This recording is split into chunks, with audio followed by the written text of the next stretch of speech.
Hello everyone, welcome to my channel Pathostroke, and today I will continue the part of cell injury, and if you have not seen my first video then I will give you the link in the description box below. And today's topics are cellular adaptations, in which we will cover atrophy, hypertrophy, hyperplasia, metaplasia and dysplasia. So let's go. Here comes cellular adaptations. Definition of the cellular adaptation is: cellular adaptations are the adjustments which the cell makes in response to stresses which may be for physiologic need, that is physiologic adaptation, और non lethal pathologic injury, that is pathologic adaptation.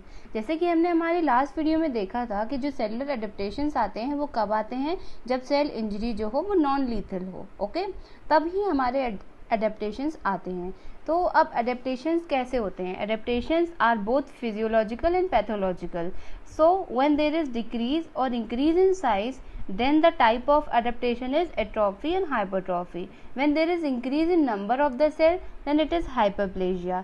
Actually trophy means nourishment and plasia means growth of the new cell. Okay, now we comes to our next point, that is two more adaptations are there, that are metaplasia and dysplasia. Metaplasia means transformation and dysplasia means bad development, यानी कि changing the pathway of phenotypic differentiation of the cell. जो pathway होता है अगर phenotypic differentiation का cells का, वो change हो जाता है. तो उस form में दो तरह के adaptations आते हैं, metaplasia and dysplasia.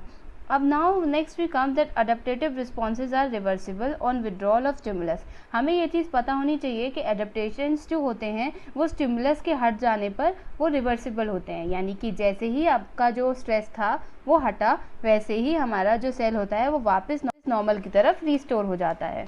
Okay, if the irritant stimulus persist for the longer और मोर लीथल, देन तब क्या होगा? तब वही सेम चीज़ होगी कि हमारा जो सेल होता है वो सरवाइव नहीं करता या फिर मर जाता है, यानी कि एक ही बात है कि सेल डेथ हो जाती है. अगर आपका हद से ज़्यादा एडेप्टेशन रहेगा तो फिर सेल डेथ ही होगी, यानी कि जब इंजरी लीथल है. तो now we will specifically learn about atrophy, hypertrophy, hyperplasia, metaplasia, dysplasia. तो first of all comes atrophy. Atrophy क्या होती है? Reduction in the number and size of parenchymal cells of an organ और its part which was once normal is called atrophy. इसका मतलब है जो हमारे पेरेन्काइमल सेल्स होते हैं किसी भी टिश्यू या ऑर्गन के, जब उनके नंबर और साइज में डिक्रीजमेंट आ जाता है तो उसे कहते हैं एट्रोफी. जो कि सेल आपका एक टाइम पर नॉर्मल था, लेकिन अब क्या हुआ कि कोई भी स्ट्रेस की वजह से एट्रोफी हो जाएगी सेल में, यानी कि नंबर और साइज पेरेन्काइमल सेल्स का घट जाए. अब इसके कॉजेज क्या क्या होते हैं? Now here we will learn about the causes. सबसे वही दो causes होते हैं, फिजियोलॉजिक या पैथोलॉजिक. हर एडेप्टेशन के दो ही कॉज होते हैं. तो physiologic causes for atrophy are normal processes of ageing in some tissues. ठीक है, normal process of ageing physiologic में देखो, ageing is a normal process. Okay, अब which could be due to loss of endocrine stimulation और from senile old age और atherosclerosis. You can see जब हमारा धीरे धीरे एज बढ़ती है, सेल्स की एजिंग हो जाती है, तो एक सेनाइल एथेरोस्क्लेरोसिस होने लगता है. Actually what is atherosclerosis? It is the built up of fats, cholesterols and substances in the arterial wall. Arterial की वॉल्स में धीरे धीरे एज के साथ साथ थोड़ा सा प्लाक कहते हैं, प्लाक जमने लगता है. उसकी वजह से हमारा जो नॉर्मल प्रोसेसिंग होती है वो डिस्टर्ब होती है. तब इसकी वजह से क्या क्या चेंजेस आ सकते हैं उसमें हम देखेंगे. Now for examples, atrophy of lymphoid tissues with age. Age के साथ साथ लिम्फॉइड टिश्यूज की एट्रोफी होने लगती है. Atrophy of thymus in adult life. हमें पता है हमारी जो थाइमस ग्लैंड होती है वो एट बर्थ का साइज उसका बहुत ज़्यादा होता है, लेकिन जैसे जैसे हम अडल्ट होते चले जाते हैं वैसे वैसे थाइमस ग्लैंड बहुत छोटी होती चली जाती है, जो कि हमारे स्टर्नम बैक पे होती है ना, मीडियस्टाइनम वाले पार्ट में, अपर मीडियस्टाइनम में. Now third comes to atrophy of gonads after menopause. जब एक लेडी का मेनोपॉज का वक्त आ जाता है तो उस वक्त गुनाड्स का साइज भी डिक्रीज हो जाता है. ये सब साइज क्यों डिक्रीज हो रहे हैं? क्योंकि इनका धीरे धीरे यूज कम हो गया है. अब गुनाड्स जैसे हैं कि अब now the lady doesn't needs. ठीक है, तो जब गोनाड्स इसलिए धीरे धीरे क्या होगा, वो धीरे धीरे एट्रोफी कर जाएंगे और वो छोटे हो जाएंगे. अब आता है next atrophy of brain with ageing. Brain की एट्रोफी होती है एजिंग के साथ साथ.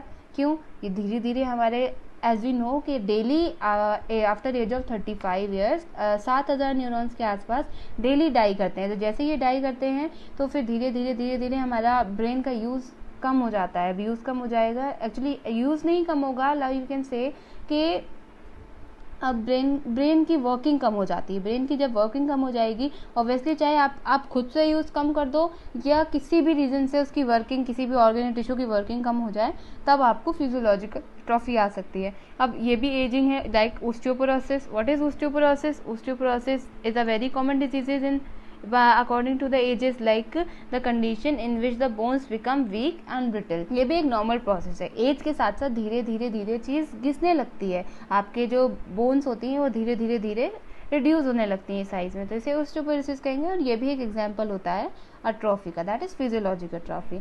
Now we comes to pathological atrophy. Pathological atrophy के काफ़ी कॉजेज हो सकते हैं, जिसमें से नंबर 1 आता है starvation atrophy.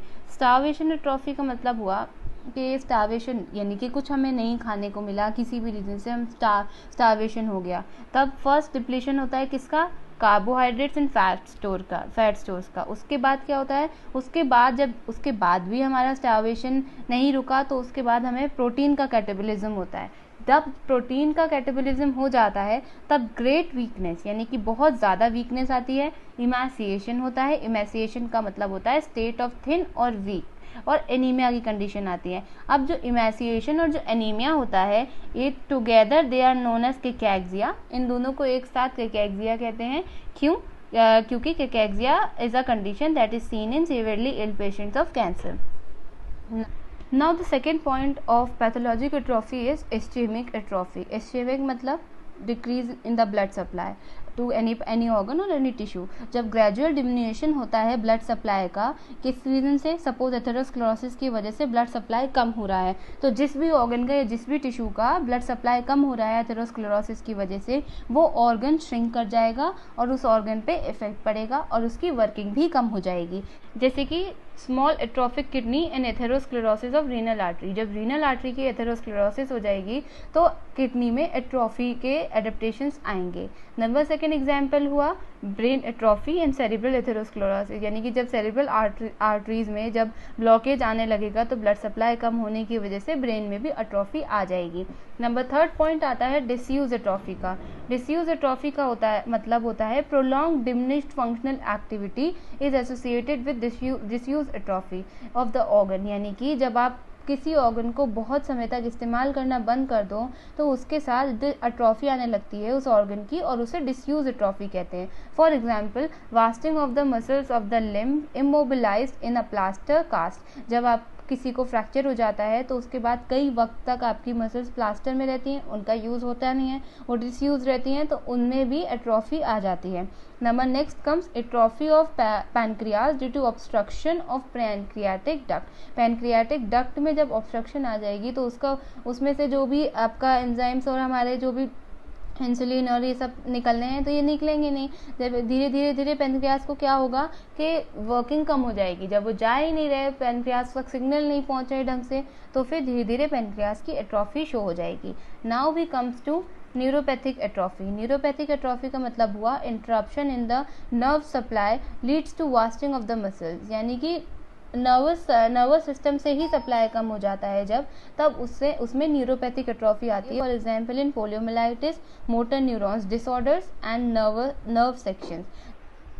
Now 5th comes endocrine atrophy. जब एंडोक्राइन ऑर्गन्स की एट्रोफी हो जाए, for suppose loss of endocrine regulatory mechanism, जब रेगुलेटरी मैकेनिज्म खत्म हो जाता है तो वो रिजल्ट करता है रिड्यूस मेटाबॉलिक एक्टिविटी में।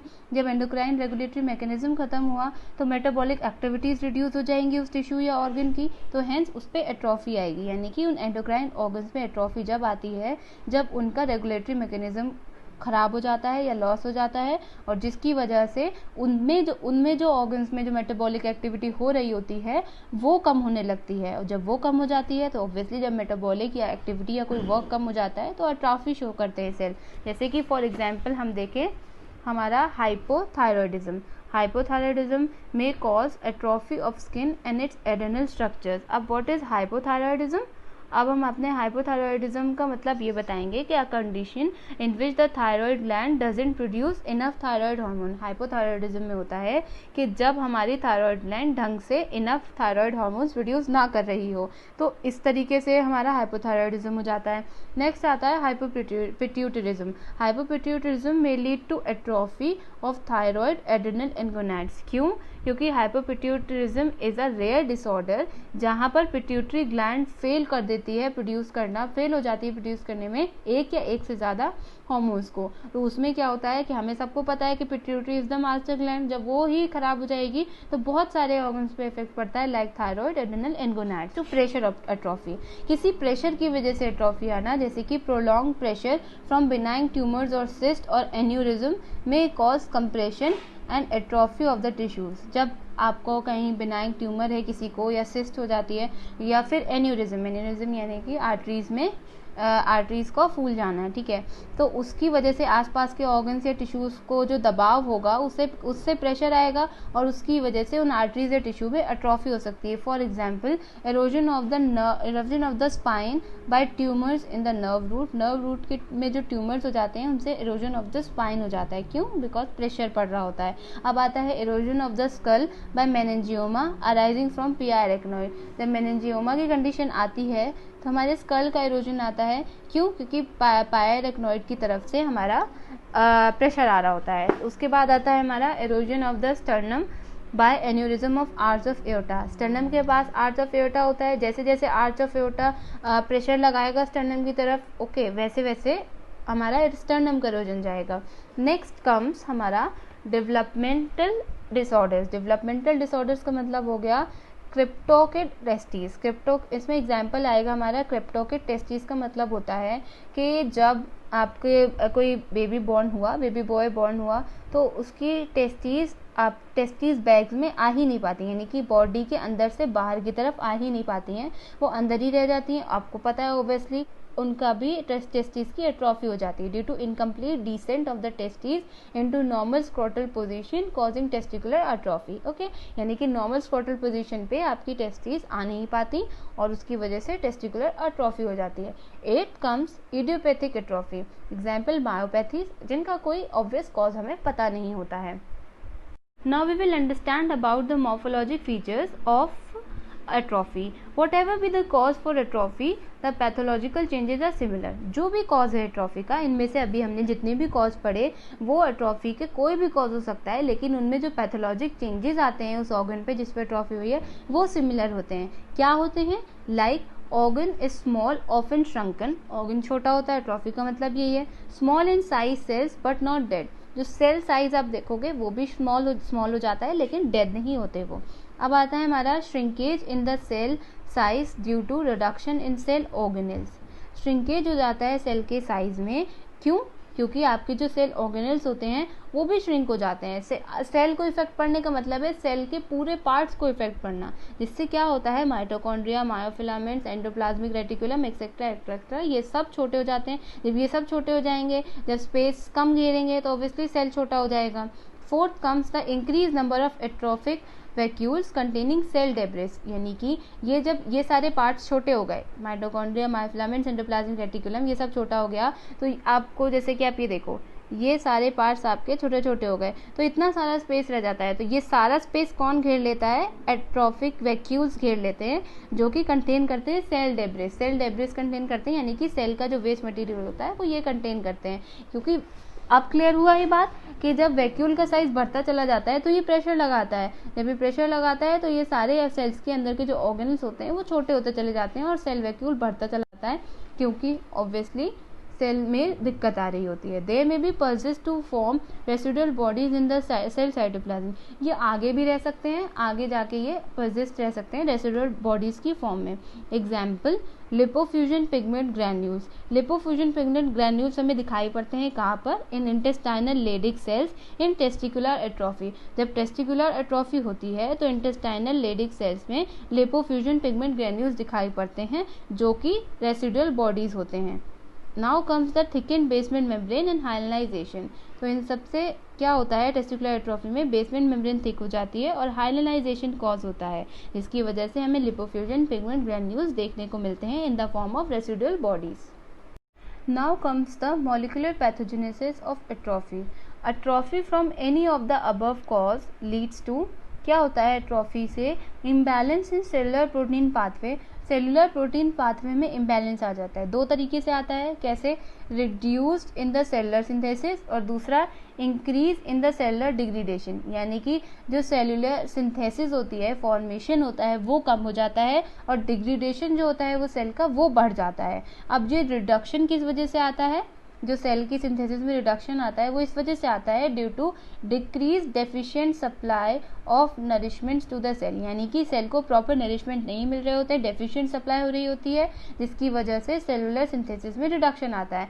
Next comes are increase cellular degradation. Cellular degradation क्यों बढ़ रहा होता है, क्योंकि which occurs from activation of ubiquitin ligases. Ubiquitin ligases that attach to the cellular proteins, ये अटैच करते हैं सेलुलर प्रोटीन्स को and direct them to undergo degradation in the proteasomes. क्योंकि यूबिक्विटिन जो लाइगेज होते हैं जब एक बार ये अटैच हो जाते हैं तो ये प्रोटीन को डायरेक्ट करते हैं कि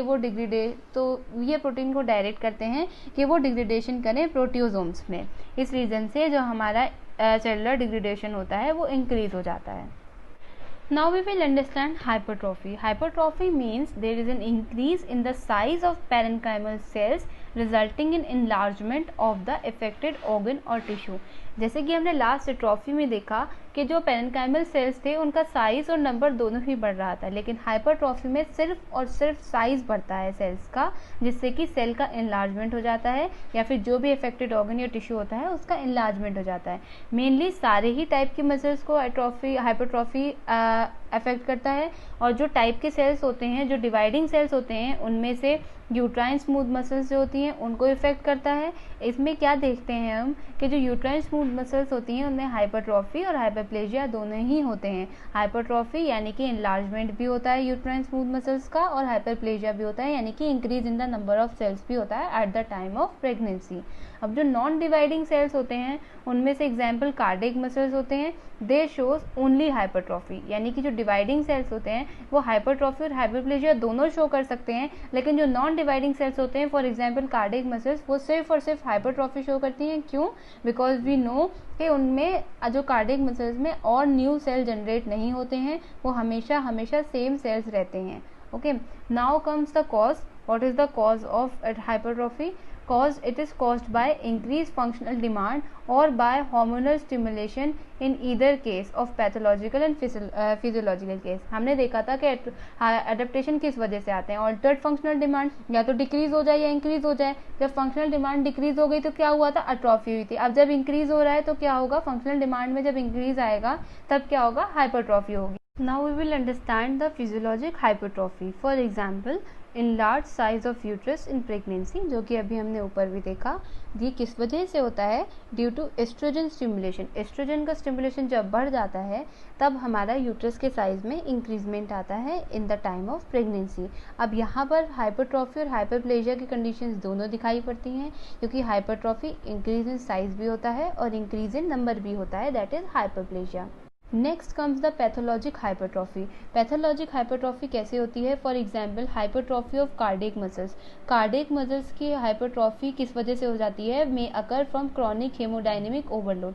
क्रॉनिक हेमोडायनेमिक ओवरलोड का यहाँ मतलब होता है कि सपोज हमारे हार्ट को वर्किंग हद से ज़्यादा करनी पड़ रही है, हार्ट पे लोड हद से ज़्यादा आ रहा है, तब उसे क्रॉनिक हेमोडायनेमिक ओवरलोड कहते हैं, जिसकी वजह से हमें वेरियस डिजीजेस हो सकती हैं, that is systemic hypertension, aortic valve diseases, that is stenosis and insufficiency, and mitral insufficiency. So what is systemic hypertension? It is high blood pressure in the systemic arteries. Next comes the aortic valve diseases, जिसमें से आता है stenosis. Stenosis is the abnormal narrowing of the passages in the body. कभी भी passages की narrowing हो जाना abnormally, तो उसे स्टेनोसिस कहेंगे. उसके बाद आता है एओर्टिक इनसफिशिएंसी. एओर्टिक इनसफिशिएंसी को एओर्टिक रिगर्जिटेशन भी कहते हैं, जहाँ पर लीकिंग होती है ब्लड में due to improper working of the aortic valves. ऐसे ही माइट्रल इनसफिशिएंसी होगा, यानी कि जब माइट्रल वॉल्व्स में वर्किंग सफिशिएंट नहीं होगी, यानी कि जब वो प्रॉपर्ली क्लोज नहीं होंगे, तब हमारा जो वेंट्रिकुलर रिगर्जिटेशन देखने को मिलता है हमें. Now we will understand the hypertrophy of smooth muscles. Example है इसके कार्डिक एक्लेशिया. कार्डिक एक्लेशिया एक ऐसा डिसऑर्डर होता है जिसमें फूड और लिक्विड का पैसेज स्टमक में होना बहुत मुश्किल होता है, और ये कार्डिक एक्लेशिया हमें इसोफेगस में देखने को मिलता है. Number second comes the pyloric stenosis. Pyloric stenosis वो कंडीशन होती है जहाँ पर ओपनिंग बिटवीन स्टमक और स्मॉल इंटेस्टाइन होती है, वो थिक हो जाती है, तो उस कंडीशन में पायलोरिक स्टेनोसिस आता है. और थर्ड पॉइंट आता है intestinal strictures. Intestinal strictures is narrowing of the lumen of the intestine. ये सब किस वजह से हो रहा है? हाइपरट्रॉफी होना इन सब पार्ट्स में, यानी कि इसोफेगस में, स्टमक में और इंटेस्टाइन में हाइपरट्रॉफी के रीजंस ही हैं जो कि हमें ये सारी कंडीशंस आ रही हैं. एक और कंडीशन आती है, that is muscular arteries in hypertension. Muscular arteries में हमारा आर्टरीज भी थिकन होने लगती हैं एक टाइम पर जब हमें हाइपरटेंशन की कंडीशन आती है.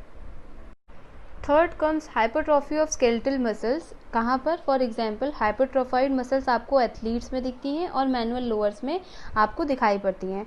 Fourth comes compensatory hypertrophy. Now it is interesting part like occurs when the contralateral organs is removed. यानी कि जब सपोज हमारी बॉडी में कई ऑर्गन्स दो होते हैं, लाइक किडनी दो होती हैं, तो ऐसी कंडीशंस में क्या होता है, कॉन्ट्रालेटरल ऑर्गन जब रिमूव हो जाता है तो जो सामने वाला ऑर्गन होता है उसमें हाइपरट्रॉफी हो जाना, यानी कि उस पर सामने वाले ऑर्गन पे वर्कलोड बढ़ जाएगा, तो इसीलिए उसका साइज इंक्रीज हो जाएगा, क्योंकि यहाँ पे हमने क्या देखा, hypertrophy is increase in functional demand.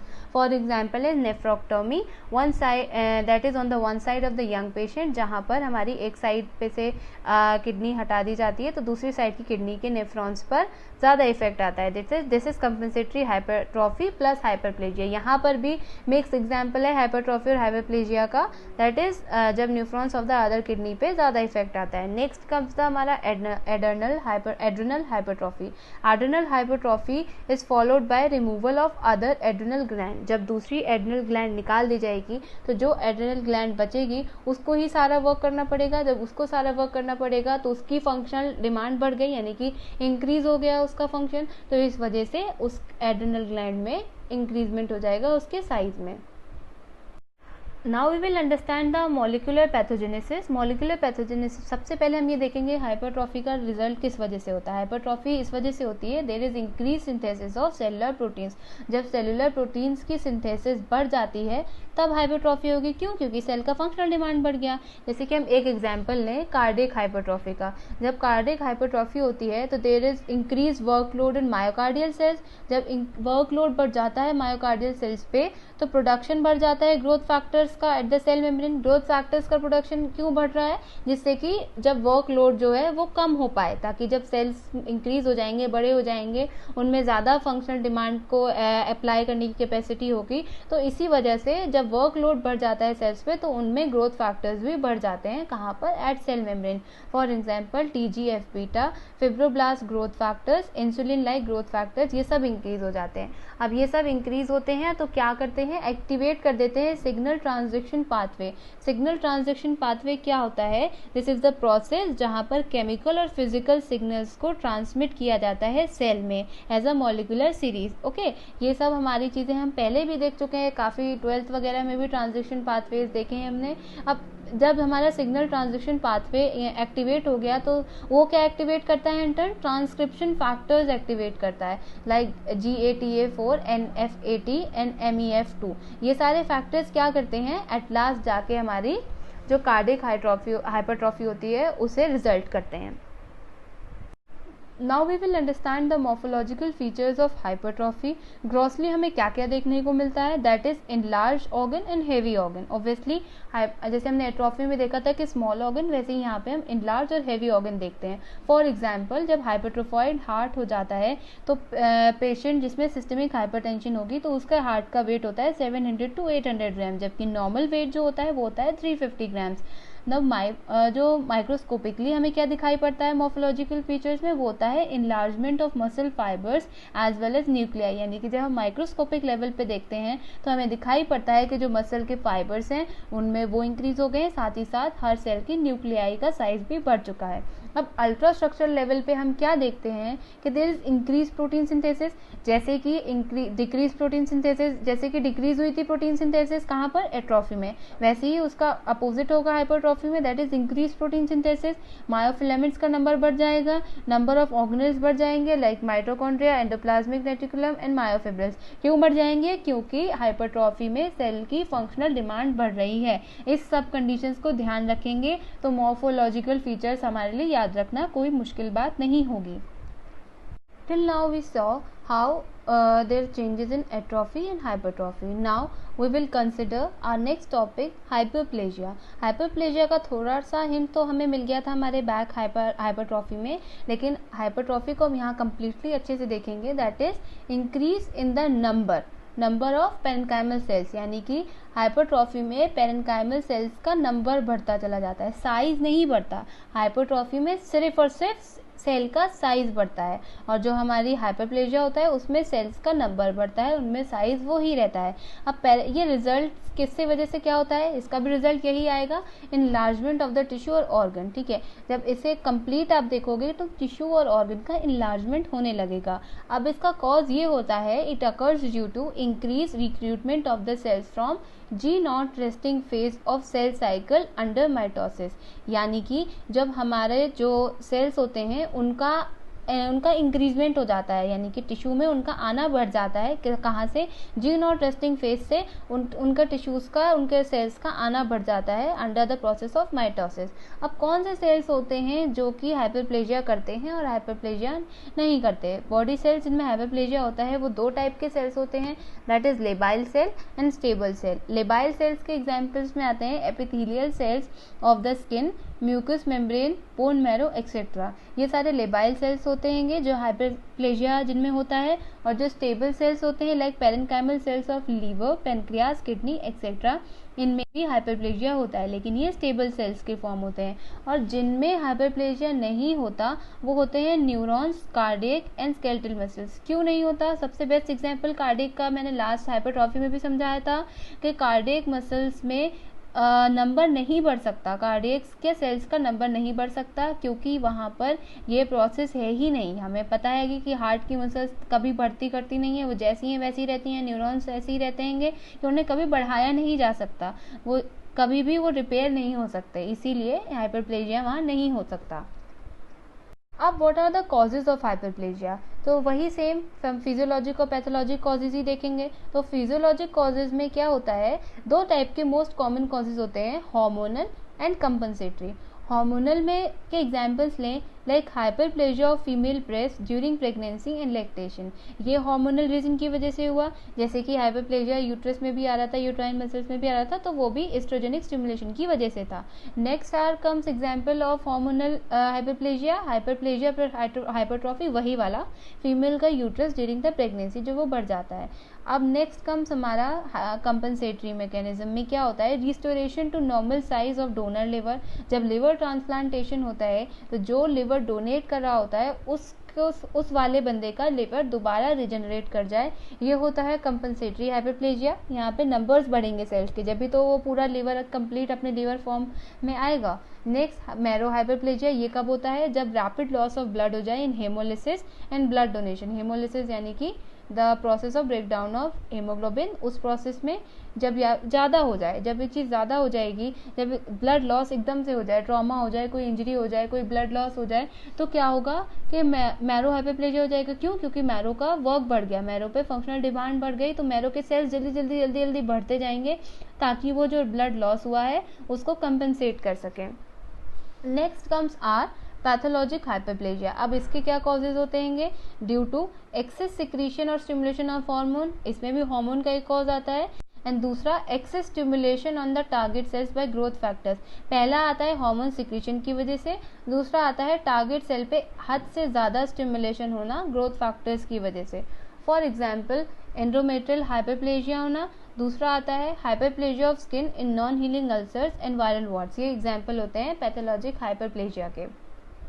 Next comes morphological features of hyperplasia, वही फीचर्स आएंगे, फीचर्स तो आपको सेम दिखाई पड़ेंगे, जैसे कि हाइपरट्रॉफी, जैसे क्या enlargement of the size of the organ, और वो थोड़ा सा बड़ा दिखाई पड़ता है। लेकिन यहाँ पे कॉज क्या होता है? कॉज अलग होता है हाइपरट्रॉफी से। हाइपरप्लेजिया में कॉज होता है that is due to increase rate of DNA synthesis, यहाँ पे डीएनए सिंथेसिस बढ़ जाता है।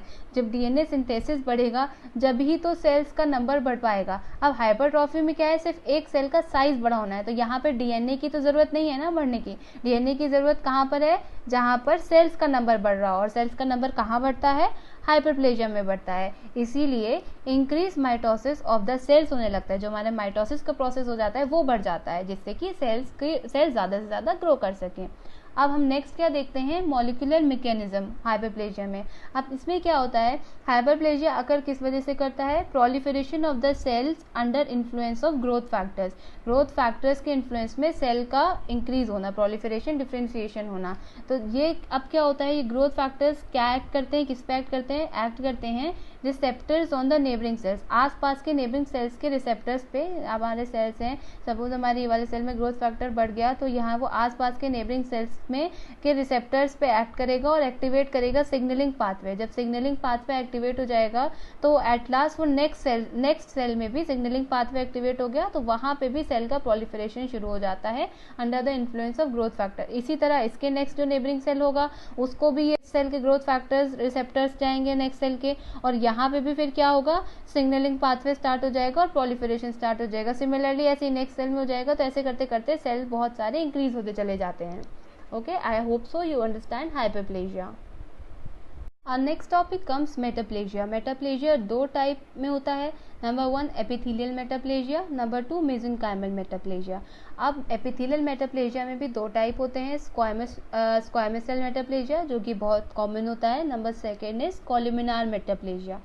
Now we will understand actually what is metaplasia.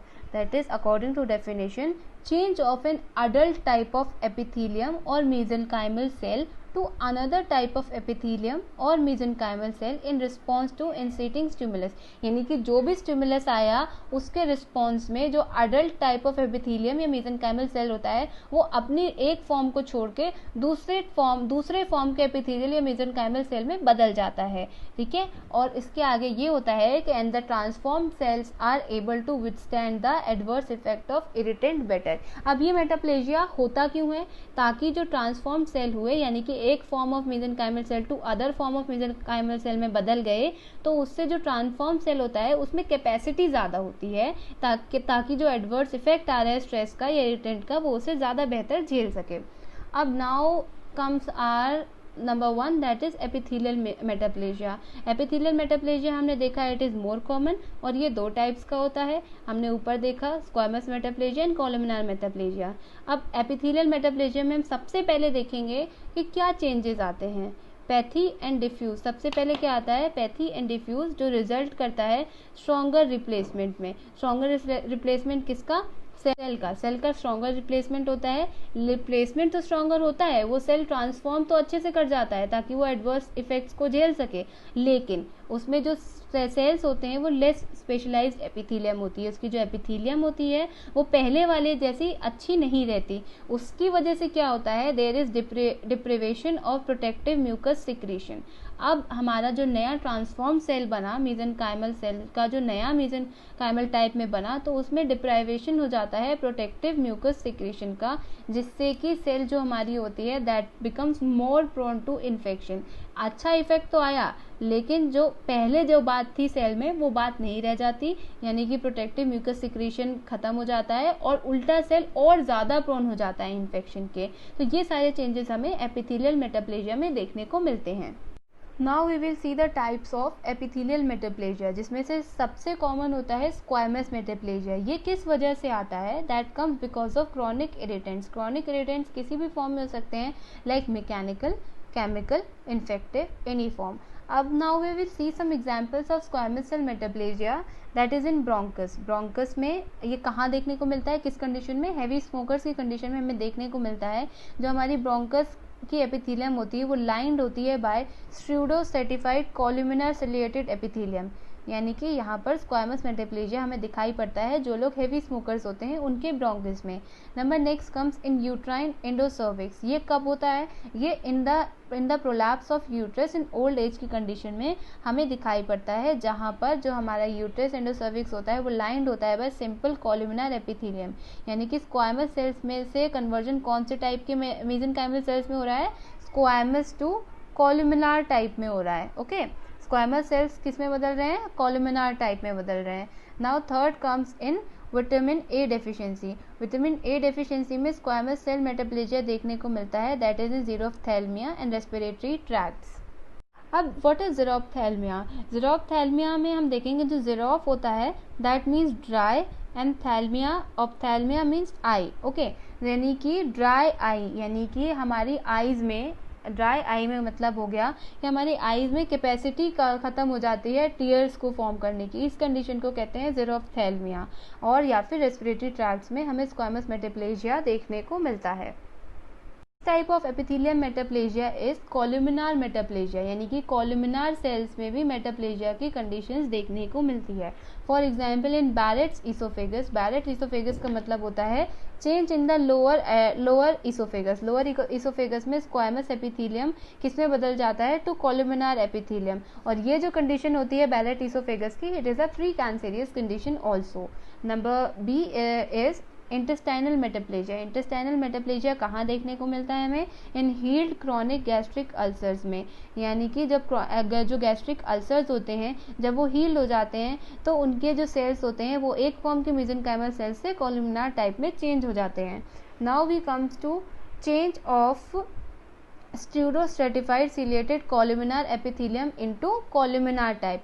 यहाँ पर जो pseudostratified ciliated columnar epithelium है वो चेंज हो जाती है कॉलुमिनर एपिथेलियम में। There are many conditions like in chronic bronchitis and ब्रोंकियोटेसिस।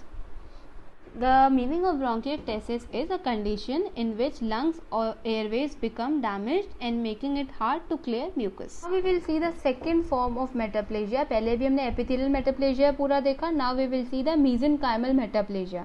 mesenchymal metaplasia को osseous metaplasia भी कहते हैं, जिसका मतलब होता है फॉर्मेशन ऑफ बोन। कहाँ पे फॉर्मेशन हो जाना है बोन का? In tissues, cartilage and myxoid tissues.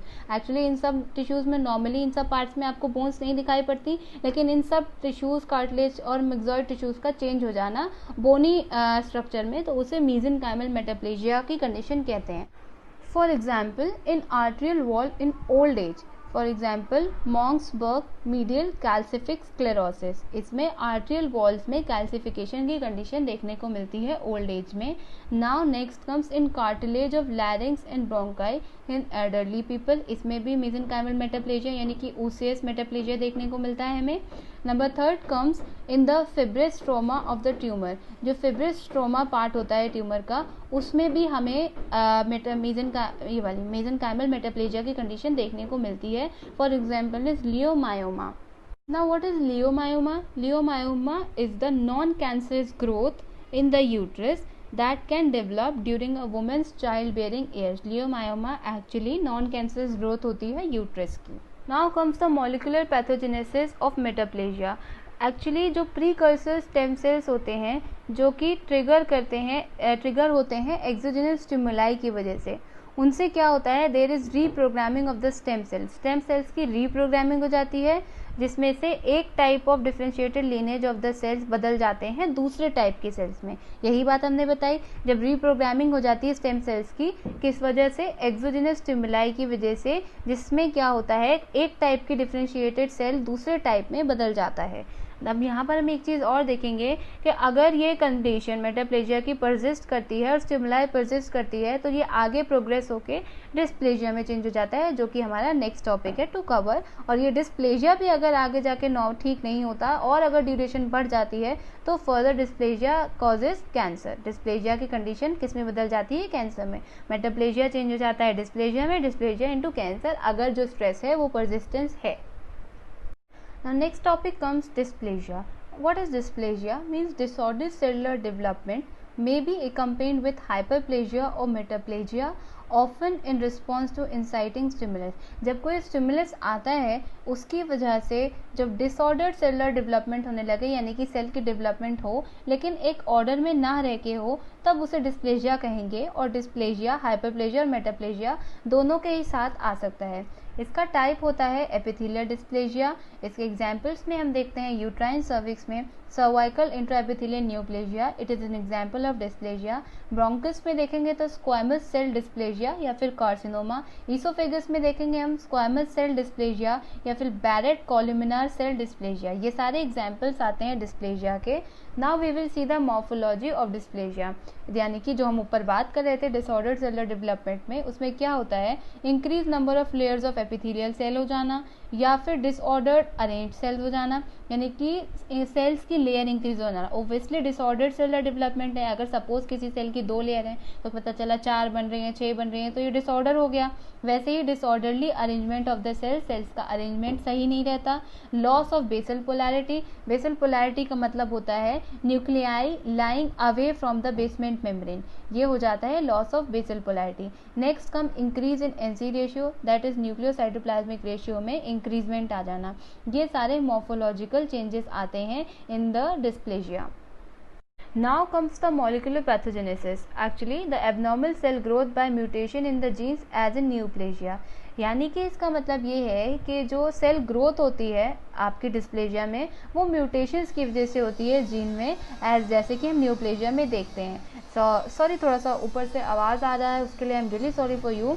But जो यहाँ पर हम हमारा डिस्प्लेजिया देखेंगे उसमें बोथ फिनोटिपिक और जीनोटिपिक चेंजेस दोनों रहते हैं। फिनोटिपिक यानी कि अपीयरेंस वाइज चेंज भी दिखाई पड़ता है, और जीनोटिपिक टाइप यानी कि जो जीन्स में चेंज आता है म्यूटेशंस की वजह से, वो भी इसमें हमें दिखाई पड़ता है।